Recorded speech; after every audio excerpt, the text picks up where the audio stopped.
So we go to Genesis 2, and it says, "Thus the heavens and the earth were finished, and all the host of them. And on the seventh day God finished his work that he had done, and he rested on the seventh day from all his work that he had done. So God blessed the seventh day and made it holy, because on it God rested from all his work that he had done in creation." These are the generations of the heavens and the earth when they were created, in the day that the Lord God made the heaven and the earth. When no bush of the field was yet in the land, and no small plant of the field had yet sprung up, for the Lord God had not caused it to rain on the land, and there was no man to work for the ground, and a mist was going up from the land and was watering the whole face of the ground. Then the Lord God formed the man of dust from the ground and breathed into his nostrils the breath of life. And the man became a living creature, and the Lord God planted a garden in Eden, in the east, and there he put the man whom he had formed. And out of the ground the Lord God made to spring up every tree that is pleasant to the sight and good for food. The tree of life was in the midst of the garden, and the tree of the knowledge of good and evil. A river flowed out of Eden to water the garden, and there it divided and became 4 rivers. The name of the first is the Pishon.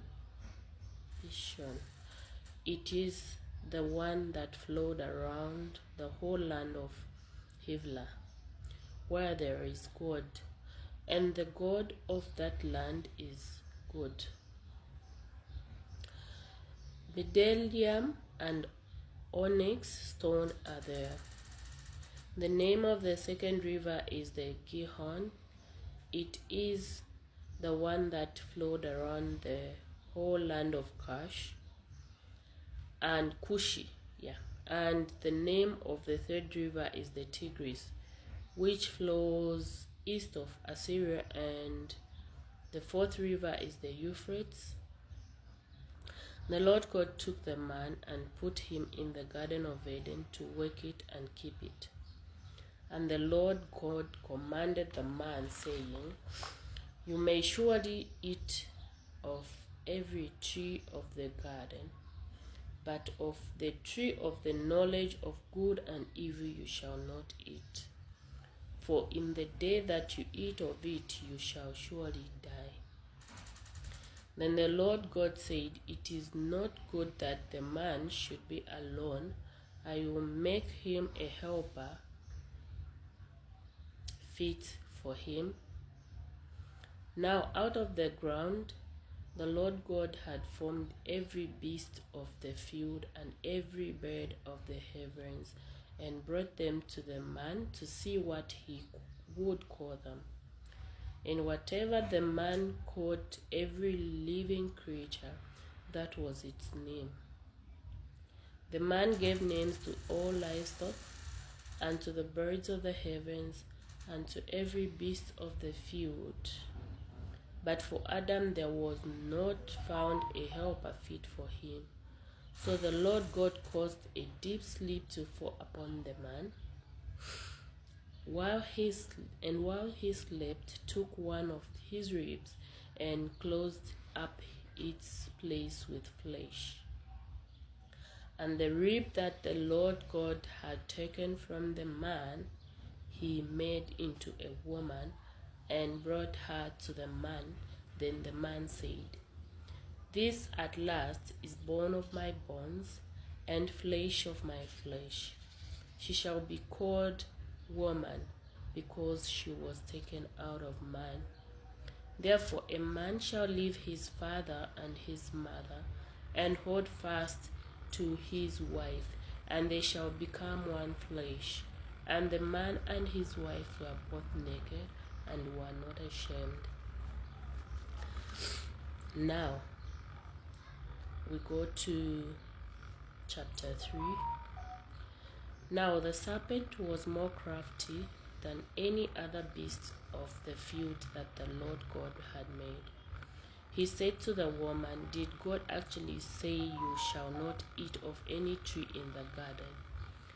And the woman said to the serpent, "We may eat of the fruit of the trees in the garden, but God said, You shall not eat of the fruit of the tree that is in the midst of the garden, neither shall you touch it, lest you die." But the serpent said to the woman, "You will not surely die.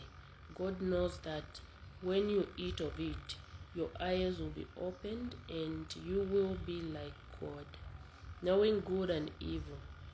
So when the woman saw that the tree was good for food, and that it was a delight to the eyes, and that the tree was to be desired to make one wise, she took of its fruits and ate. And she also gave some to her husband who was with her, and he ate. Then the eyes of both were opened, and they knew that they were naked. And they sewed fig tree leaves together and made themselves loincloths. And they heard the sound of the Lord God walking in the garden in the cool of the day. And the man and his wife hid themselves from the presence of the Lord God among the trees of the garden. But the Lord God called to the man and said to him, "Where are you?" And he said, "I heard the sound of you in the garden, and I was afraid, because I was naked, and I hid myself." He said, "Who told you that you were naked?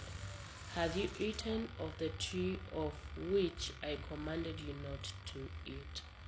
The man said, "The woman whom you gave to be with me, she gave me fruit of the tree, and I ate."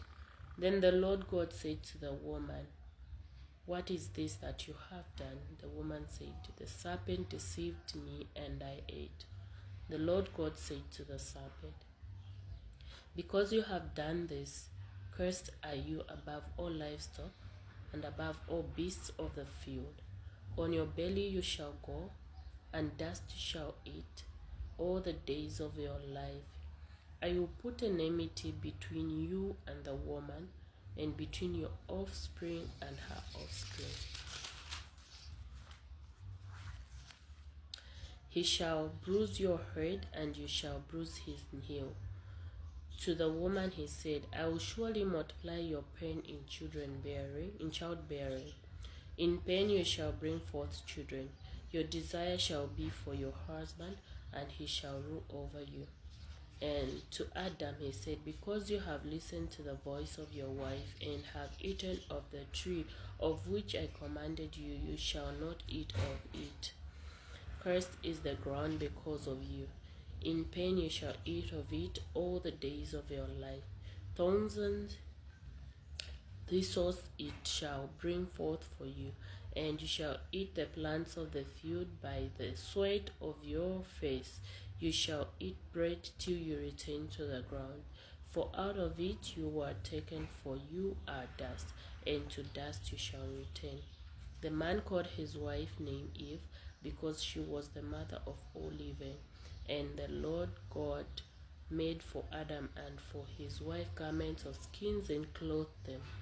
Then the Lord God said, "Behold, the man has become like one of us in knowing good and evil. Now lest he reach out his hand and take also of the tree of life and eat and live forever." Therefore the Lord God sent him out of the garden of Eden so to work the ground from which he has taken. He drove out the man, and at the east of the garden of Eden he placed the cherubim and a flaming sword that turned every way to guard